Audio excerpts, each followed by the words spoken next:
Good morning to everyone. This is Professor T.N. Nagabhushan, Professor of Information Science and Engineering at Jayachamrajendra College of Engineering, Mysore.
a highly networked region, right? So with this, so we thought we'll take a look at this problem and want to understand that if you want to really target the problem of infrastructure asset management, what are exactly the challenges in navigating the small drones, which we call micro UAVs. UAV means stands for unmanned aerial vehicles, right? And then we have formulated a deep learning based autonomous navigation algorithm um, uh, for traversing such situations.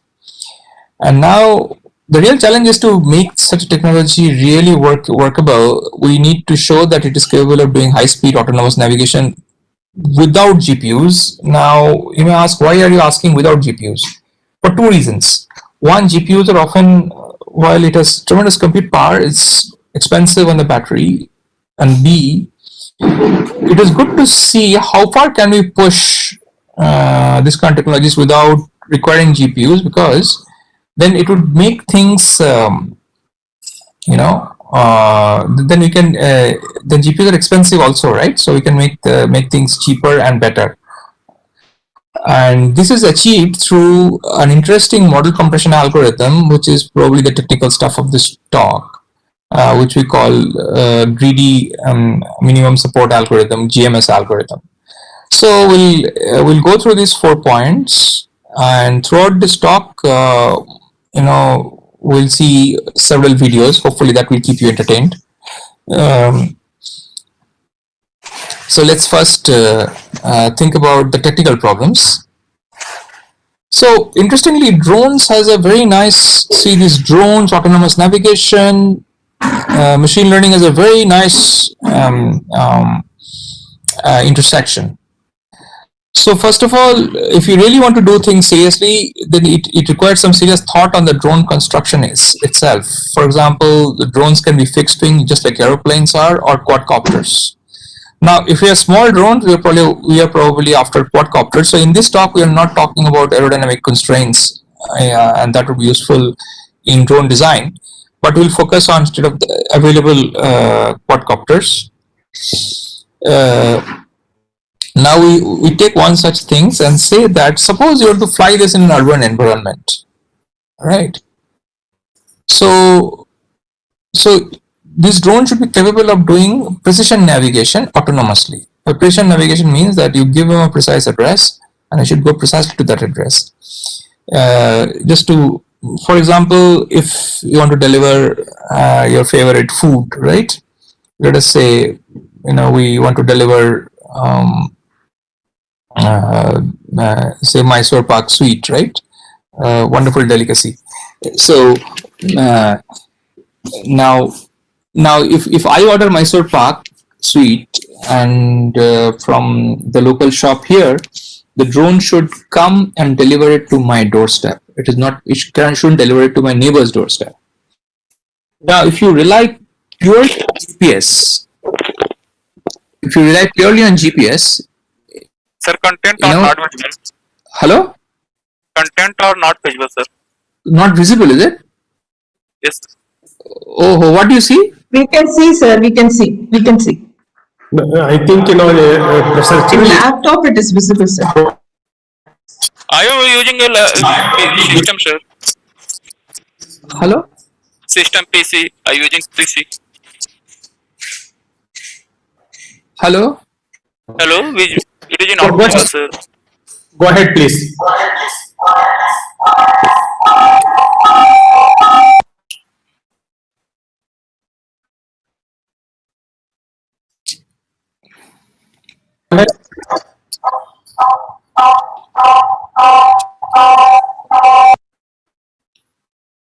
Yeah. So anyway, so okay. So can any of you see what you're seeing in the screen? Can you see three circles? Yes, sir. Yeah. So as you were saying, right? So it's depends on sensing. So now to do all these things, we need to sense the environment. Also, we should make sure that our aerodynamics can, so we have the right aerodynamics. and machine learning, all three things should come together to effectively help navigate the drone in autonomously in a modern city environment. So there are, like, if you want to see some challenges, so often the fixed wing drones are used for long distances. For example, if you want to travel like 100 kilometers, it is probably good to have a fixed wing thing. But often what we want is for small quadcopters, which has limited payload and power budget. So it should not use too much compute, right? So for us, the main challenge in autonomous drones would be to enable high-speed autonomous navigation with lightweight onboard computers. That would be the main challenge for us. Now, towards that end, so as you see, our idea is that the drone has cameras. The cameras can see things. And now you're welcome to do any control you like. Now, using the camera and control, let us say now can we autonomously navigate between, say, in something like a gated community. So what we are now using is, since the advent of deep learning, we are using it as a toolbox to learn from perception to control. So here we started our journey like this. So in the picture you see a small drone. This is Parrot drone. I mean, you can get it for like 70,000 rupees. I do not know, it may be cheaper now. You see, it's a very lightweight drone. It cannot carry any load, and it has a limited autonomy. Now you can start flying this drone, but if you fly it low, you will see that the GPS is not very reliable. So under the canopy means low. The canopy means it is tree cover. In ISC, if you do that, you see ISC a lot of trees, right? You'll see many places the GPS is not visible. And now, so GPS is not reliable. So that makes the problem even more better for us. So we say that this is often called the last mile challenge. Now, places where there's no GPS or there is GPS denied environments, right? Or even if its GPS is there, it's often inaccurate. So currently the GPS is roughly, it can be as bad as something like 5 meters of error. So that, which can be terrible. If I want by Mysore Park, it can go to my neighbor's house. So that will not be very useful for something like parcel delivery, right? So waypoint-based navigation is ruled out. Waypoint navigation means that is what is used in standard GPS-based navigation, right? So now we formulated the problem as follows. So what we did was we said that you take 82 points inside ISC campus. Those are fixed, right? The drone can fly 2 to 3 meters away from the ground, and it should fly. And you can assume it's a smart city environment. That is that system that in the environment there is something which drone can take hints from, but you must fly the drone autonomously, right? And it must precisely start from a point and precisely end at a point. So now one can argue that the campus, this is a made up, nobody cares. But the point is that even if you do that, this is the problem you need to solve to get to that infrastructure asset management scenario, which Pricewaterhouse has said that is probably the most important problem in drones. Now, so how do we do this navigation in ISC? So the environment is uncertain, right? There are too many state action pairs. So by state, I mean whatever you perceive, and then what do I do? Where should the drone go? So also in the literature, there is no clear study about these things. Often the literature is related, most classical control literature is all about linear systems and things like that, right? So this kind of sensing mechanism and subsequent control is not really written up. And also, when I looked at the drone literature, they do not make the assumption that they know the environment in some way. So here what we did was as follows.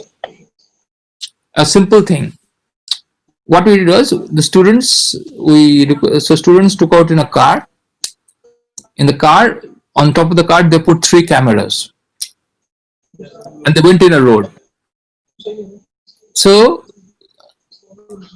you see on the top row, this is the camera sees onto the left side camera sees in the middle row is about what the camera sees in the middle, and on the bottommost row you see what is the camera sees on the right. So what is it you should do if you want to stay on the road? If you are on the left, you should turn right. So that's the first row is doing that. That's the control action. If you are in the middle of the road, go straight, no problem. And if you're on the right, you should turn left, right? So this is a very now the long story short is that given this kind of images, you have to recognize whether you're on the left of it. If you're on the left, the control action is turn right.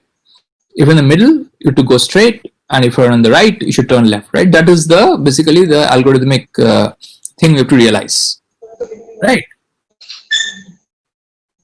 So essentially, this is a thing we map through our DNN, let us say. So it takes in an RGB image and it just says and tells me the control action, that is turn left, go straight, or turn right, right? Essentially a 3-class classification problem. So now this looks too simple, right? Would this work? So finally what we did was the usual deep learning methodology, you run it, there are many layers and things like that, and you got a very good accuracy. Okay. Now once we see that the decisions have been now nicely fed into the drone's controller. So the reason we use Parrot is that the development kit is available, so you can engineer the Parrot drone now using this. And now so what we do is that we took a representative sample of ISC roads, and there are not too many data sets. So what we did was, you took a straight road, we took a curved road, we curved with intersections, etc. Right? So now we also put some visual markers for intersection navigation. So here are some of the results, right? So see, remember this S1, C1, C2, C1, right? So all these CIs, these are the things that are black is actually is a training set. That is, we took images from this data set and you learned the neural network and things like that, right?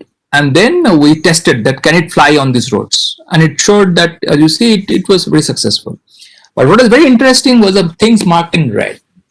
Now that sector was not seen by our data set, right? But the drone flew nicely. No training, just take the drone as programmed, and it flew nicely. So here, just to see how good our results are, let us see this video. Hopefully this will work. So can you see the video, please? Can any of you see the video? No, sir, you please Yes, share yes, it. sir, yes, sir. Yes, sir. It is visible. It is visible. The video is visible? This video is about Yes, sir. Okay, very good. a drone that we, So here can you see okay, there's a commentary also. Let me put that commentary on. the drone that you are seeing. It is not visible, It's sir. not visible. Not visible It's video? not visible, sir. No, Okay. no, sir. Oh, this is the problem. Okay, so let me then do one thing. Now we can see. No, this is not the one. The video I'm saying. Video we couldn't see. Sir. No video is not visible. Okay. So let's see. Okay.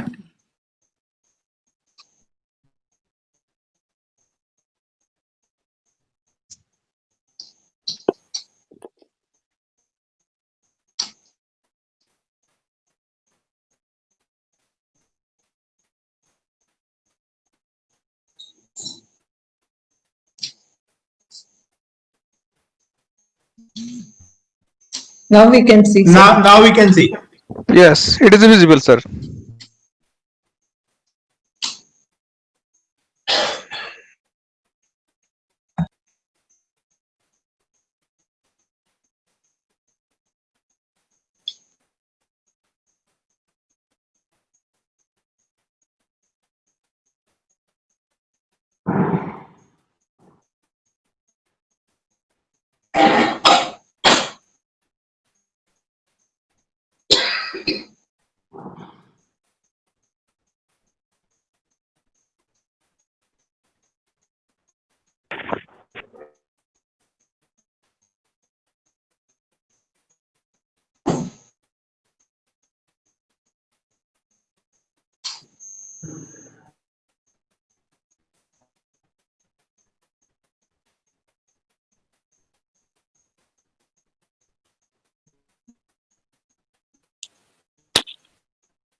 So now but I have to stop sharing the. I wish. Why I don't know why is it? Stop sharing. Let me go back to the talk. Yeah. So we'll come back to this thing again. Yeah. So this is what I was trying to say, right? So now it was, as you see, it was quite successful. Now what we did was, in some sense, unsatisfying for the following reason, that what we want to do was to, like, the visual tags are often can be easily defaced, if some dust can fall and things like that, right? It is hard to maintain. Now, instead one can use electronic beacons. So here is one experiment which we did where we played on UWB tags, right?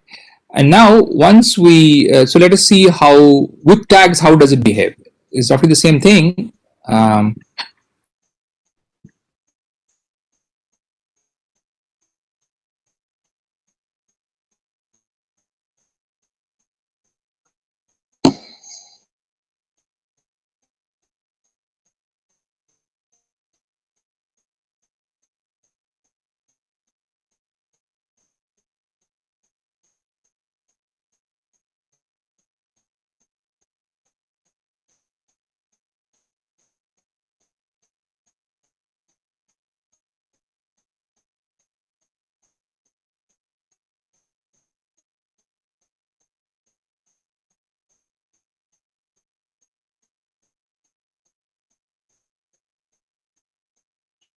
Images. So it sees the world, it captures the.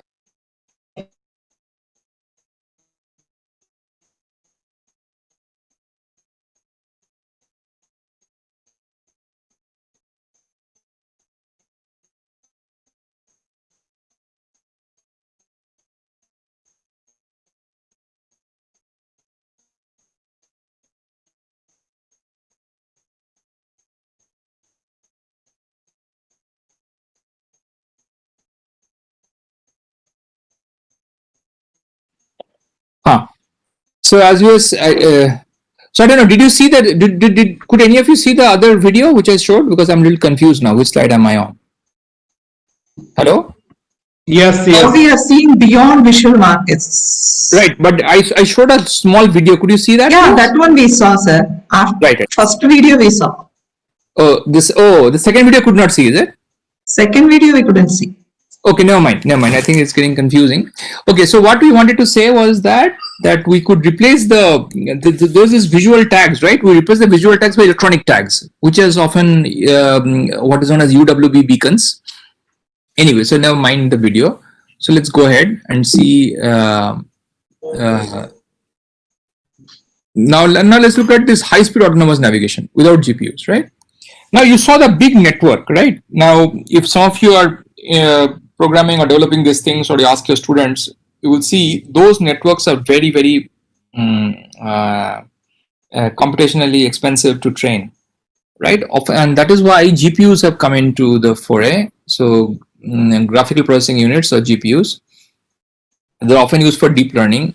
It is so here we can do high-speed inference. Is possible. However, as we mentioned before, it is A, expensive, B, not energy efficient, and hence unsuitable for small drones. However, many companies are now coming up with more efficient GPUs. But having said that, we said that, okay, can we do away with GPUs? Right. So that is the advent of the story. Just to give you a price estimate, so for example, when we were building this, we found that the NVIDIA Tegra cost something like 73,000. Now, you remember the Parrot Bebop drone costs 70,000 rupees. Now, this 70,000 is your, NVIDIA Jetson TX2 board, right? So that is clearly, this kind of costing is not really compatible, right? So can we now replace that? So that was one of the intentions. Now here, to do that, now here comes your learning part, right? So we need trade-off between, so why is it expensive? So we have to understand that. Expensive means the model has too many parameters, etc., right? So what do we get with having too many parameters? We get high accuracy. but high accuracy comes at a price, right? It will now require a lot of computing, which will lead to high inference time. Now, so one way to think about it is that if you reduce the number of parameters, then my accuracy will suffer, right? So now sometimes, so if this this value f of x, I'm calling it as a loss function, right? It is measuring my errors. Now you can say my error doesn't have to be 0, but the error is reasonable, and the error is let's say the reasonable threshold is t. You know that, right? Now, can I maintain a reasonable error, but the model should have as few parameters as possible, right? That is the idea. The fewer parameters means lesser inference time. Now, towards that end, we have developed something called an active set style strategy. Why this is important to talk about is that, see, this objective function is not really amenable to efficient algorithms.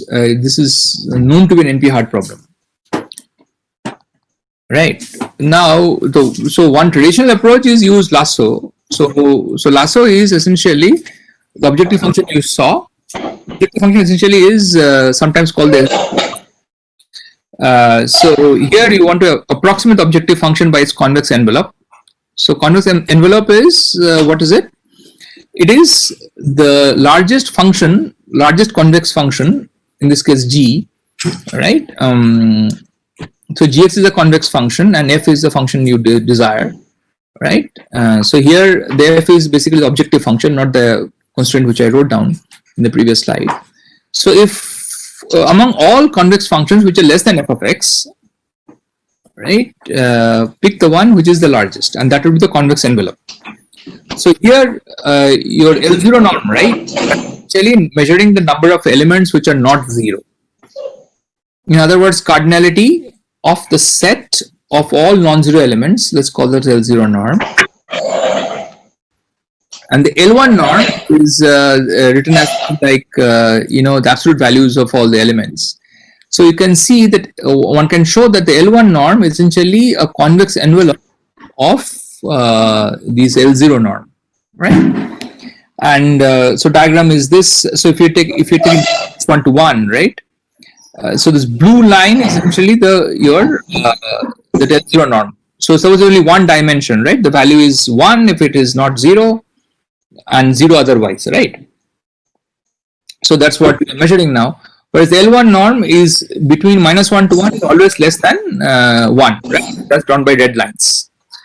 So this is just give you a feel about this. What is interesting? Often what is thought about is that minimizing convex functions are easy, right? So, but in our case, in the case which we have now, see, we want to satisfy the error to be less than something, right? And this error is not a convex function of the neural network. As you know, the loss function is anything but convex, right? So it doesn't give us too much advantage thinking using lasso kind of strategy, right? So we went ahead and built an alternative strategy where we directly used to minimize this L0 norm. And end of the day, we could build it on a small Android board. And now I'm going to talk in the rest of the time. I'm going to talk about how do you went about doing this.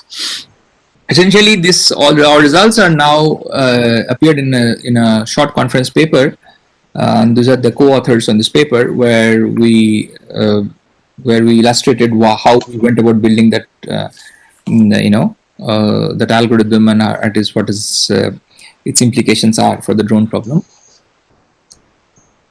Now, just to set it up, as shown in the first video, we are using monocular vision. That's only a one camera. We want to go at very high speeds. We only have no GPUs. We only have low power computes like Odroid, XU4, or even Raspberry Pi. Okay, Raspberry Pi, we didn't get the drivers. Otherwise, we could have done this. And we should use only off-the-shelf hardware and software, right? Now, with this thing, so now what we did was we tried to get a sense of these things. So we took big networks on big data sets. So forest trails and DroneNet, these are two data sets from two papers, which tried to do things which we are attempting to do. And we found that the inference times on the Odroid board was something like 50 milliseconds, right? And in DroneNet something like 62 milliseconds, etc. Right? And Raspberry Pi was of similar order. Now, if you it cannot do very high speed navigation. Just to see this, so let us see this again. I'll show you one more video. Again, maybe I have to stop sharing this.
Stop sharing. Stop sharing. Again, share. It's quite a not very nice. Yeah. So this is so we found that basically to do high speed navigation, so high speed often means 4 meter per second kind of thing. That's been realized as high speed in the drone world. So you need to inference time at least something like 23 milliseconds, right? That's what you have to realize. Now, how do you go about doing this, right? Not to belabor the point, but so this to do 23 millisecond, we know DNNs are over parameterized, right? So to strip away most of the parameters, reduce memory footprints, hence power consumption, and hence inference rate, right? So now to compress such models, so we can do two things. We can either make it sparse, that is, you remove most of them, or you can also quantize it, right? And yield neural networks, which is much more sparsified architecture. So most machine learning revolves around the famous equation that there is this data which you get on which you try to fit your model. It's often characterized with the loss function. The loss should be as low. So if loss is low means inaccuracy is high, right? Plus, you want the model to behave certain properties, right? In this case, you are saying sparsity, right? And that's often captured by the term regularization. So that is what essentially is this. Now, in our case, we'd like to rephrase it something like this: that we want a very high accuracy. That accuracy should be acceptable, may not be the highest, but what we want is inference time should be as low as possible. This is what we want. Now, this then can be turned around to this problem that maybe regularization, which is basically saying sparsity, should be as low as possible, with the loss being held by fixed to a certain thing. So this is often called a bi-criterion problem, right? So there are two criteria. We want the regularization to be low, also loss to be also low, right? And now, so what compression method should we choose? What compression method should we choose so that regularization, as we talked about? Hello? So it becomes what anybody? This becomes. Hello? Yeah. So maybe let me skip the slide in interest of time. So so essentially what we want to do is to see that, just take this network you see. So you see this this network, often we want to throw away large chunks of these weights, right? So often these are called filters, if you will. So you want to throw away most of the weight connections.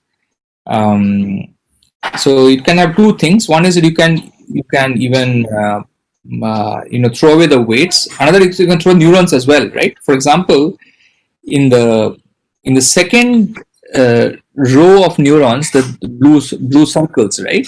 You can see one neuron has been thrown out as well. So just putting neurons, right? So you can iterate over these which weights to throw away, which neurons to throw away, etc. Right? Now the question is, how do you do it? Now, as we said earlier, we wanted to argue that L1 norm, while it's convex and all that, may make the problem more difficult for us. We wanted to directly minimize the L0 norm, right? Now to that end, what we wanted to do was develop this new algorithm, which are calling it as GMS algorithm. So whose fundamental principles is as follows. So let's call support of weight or vector W. Let us say the weight vector is all those weight vectors which are not all the coordinates which are not 0. Okay, that's the support. So what we want is the thing which is minimum support. Essentially, the L0 norm. That's what we are writing now. Okay. Now, how do you do such a problem, right? Now, let us say, for sake of argument, that T is some number between 0 and 1, right? Let's say it's the average accuracy. So now what you do is, suppose you have a good solution, say W hat, right? And now you also know W hat has some support it has. Let us say it's full. Now you can argue that if I remove just one of them, right? So instead of say W has support W has say two elements. So if I remove one of them, how much more will decrease, right? Or by how much my loss would increase? Now you can find that out quickly and see there are only so many of them, just the 10 of them. It's linear in the dimensions, right? So if I can start examining each one, then we should be able to say that either I cannot throw away anything, or at least if I throw this one thing away, though the accuracy will increase a little bit, it's still tolerable, right? So this is the essence of this iterative algorithm.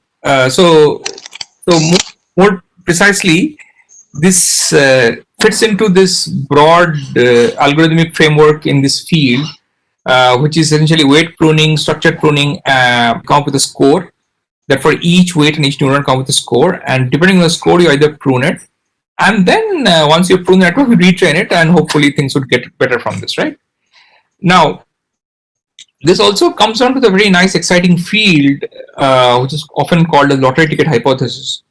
So, lottery ticket hypothesis presumes that given a dense, overparameterized network, it may have many submodels, which, when trained in isolation from scratch, can meet the accuracy of the original model, right?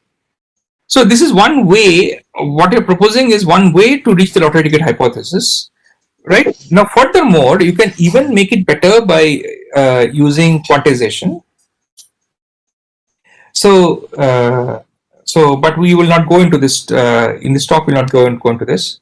So, but we'll stick to our essential formulation that we will realize the minimization of inference time with only pruning. So essentially, our problem is, find the minimum support such that the loss is upper bounded by a given function t, which is, we call this problem opt. Now, how do you solve opt, right? So there is, to solve opt, we propose this greedy minimum support algorithm. Greedy is because it is doing what it is greedily trying to find out the next vertex, the thing which you explained a few slides back.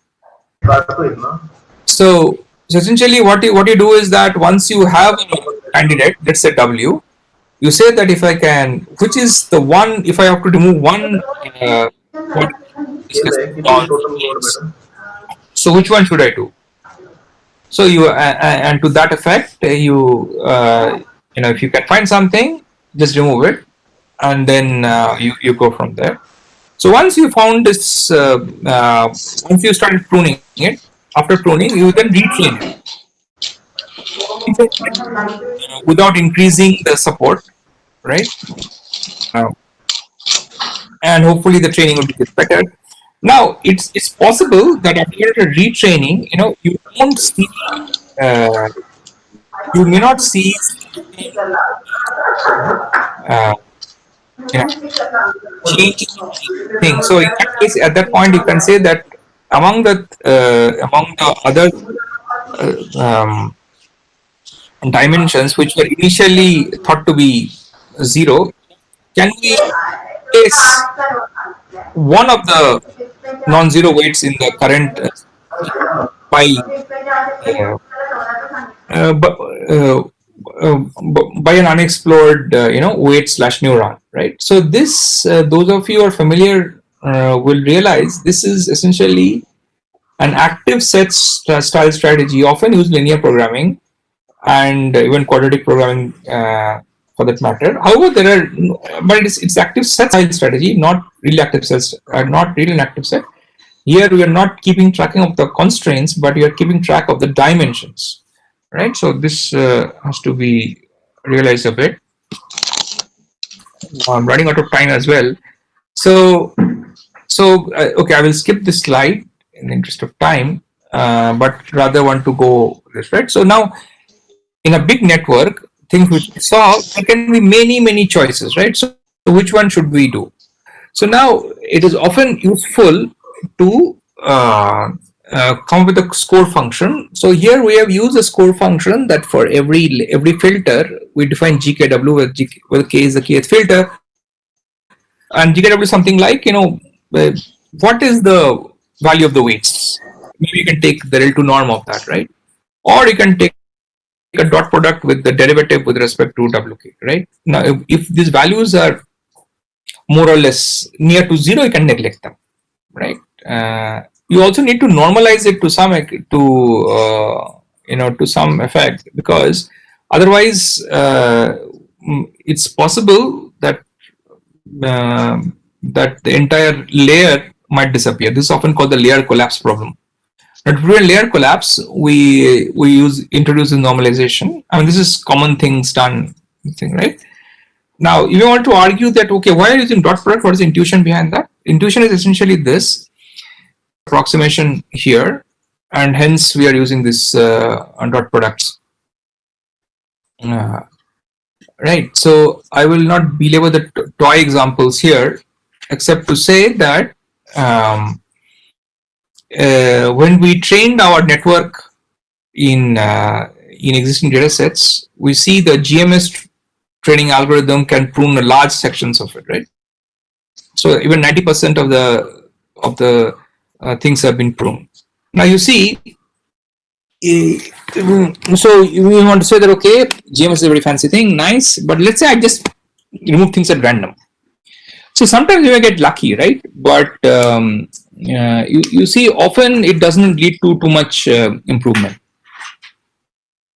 So our GMS pruning algorithm goes way above that. So this shows that you just cannot amount of guided guidance in coming up with identifying neurons which needs to be pruned.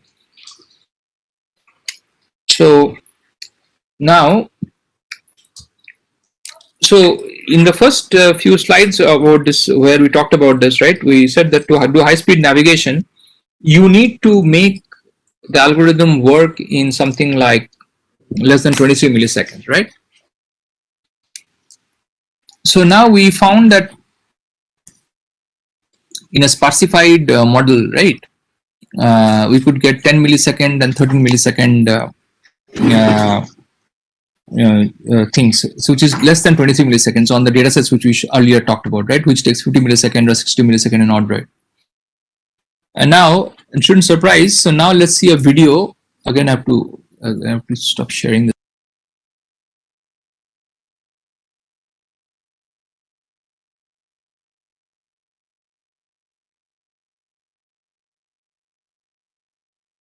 Share the screen now.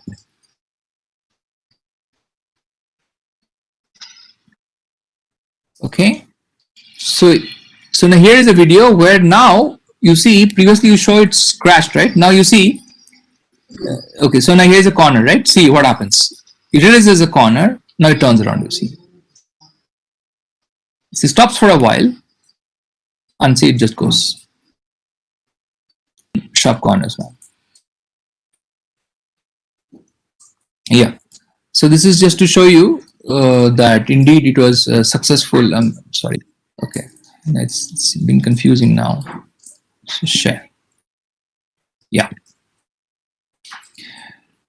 And so the GMS algorithm can indeed come up with sparse networks, which can indeed traverse such kind of autonomous navigation tasks. I think it's already 10:52. At this point, let me. But before that, I must mention these are the my co-conspirators with whom this work was done. Staff. So thank you again. I wish the talk would have been better if we were presented in person. The video and the WebEx and all that didn't go that well, but I think we have to live with this online world. So with this, I would thank the organizers for inviting me and be happy to take any questions if you may have.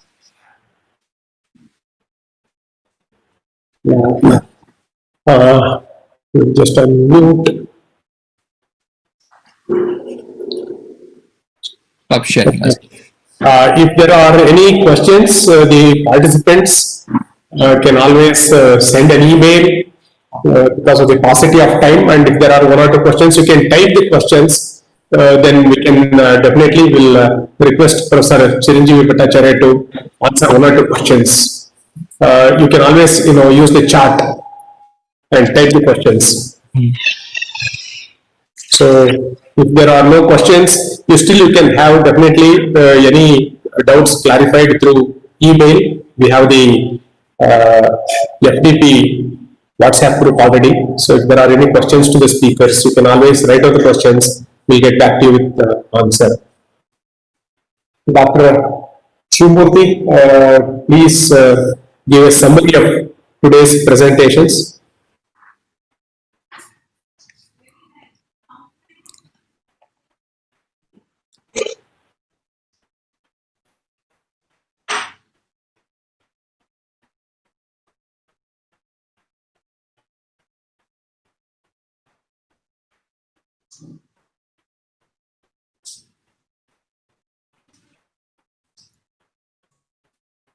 Shivamurthy, you can come here and speak.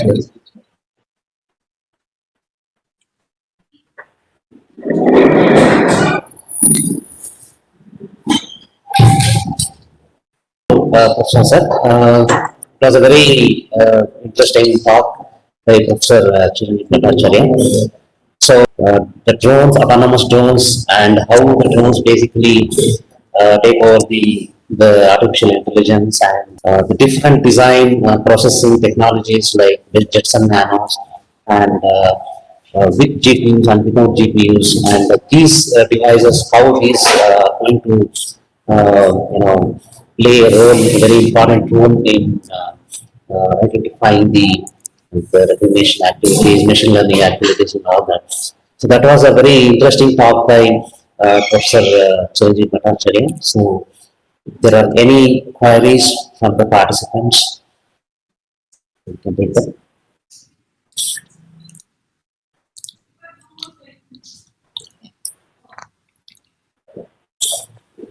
So thank you, Professor Chiru, for your very important, valuable time and sharing so much of insights into the program. And definitely it has added a lot of value to our program applications of machine learning. And the next lecture now, we will just stop this first lecture now. The second one will start at 11:30. You have a small tea break. I request all of you to again come back here. And in this talk, I am going to initiate very important components because we have seen the actual work done at India of Science, Department of Computer Science, where many of the faculty members need to understand what is this data is all about and how actually human brain and also your machine learning basically work together. So this is very important, even though it looks very simple, many of us have not really thought about it. So therefore, I am going to present you lot more ideas about this data, because any machine learning obviously need to have the data. So what is this data is all about, where it is coming from, and how basically the data is, what kind of data is taken by the brain for processing and develop the cognitive skills, and how we are actually imparting these through machine learning. So this is a basic building block that most of us, don't really have the clarity on this. So this particular talk is basically a very important foundation. So at a very elementary level, we'll start about the data and speak about the data. So I am going to introduce a lot of concepts about this data, and that's one of the important component, because the data serves as an input to the machine learning or neural network. So we need to understand everything connected to the data, and it is going to open up a lot of mathematical insights with you. Stay tuned. At 11:30, we'll come back. Machine learning, empirical risk minimization, and the data. So we'll be just spending about 90 minutes in understanding all these concepts, and the next lecture will be continuation. And once we understand the mathematics of this data, then we'll talk about actually mathematics of learning algorithms of few selected multilayer perceptron and radial basis functions. I will give you some of the geometrical insights into the learning. So this is basically very important, not available in most textbooks. So I want all the participants to stay tuned and keep your minds wide open. And if there are questions, definitely we'll be more than happy to answer. So we'll come back again at 11:30. Thank you, Oren. Thank you, everyone.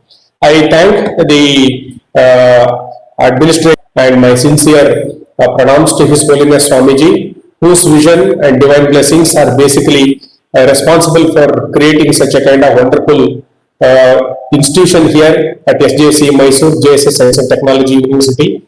And at the same time, it's with a lot of talented professors and students contributing to the growth of science and technology here. I thank all the administrations, our principal, Professor Kiwade, Professor Dhananjaya, and our present active Vice Chancellor, Registrar, everyone in the university system for giving encouragement in getting these programs, and also all the supports rendered in conducting this very important program. If this program goes very well, we would want to repeat it for the benefit of other faculty members also. So your critical feedback is very much appreciated for improving this program. So although this program basically covers very fundamental concepts, again the higher level concepts and higher level architectures can also be covered in the next succeeding faculty development programs. So we'll just break for a small 30 minutes break now, and we'll come back exactly at 11:30. Thank you.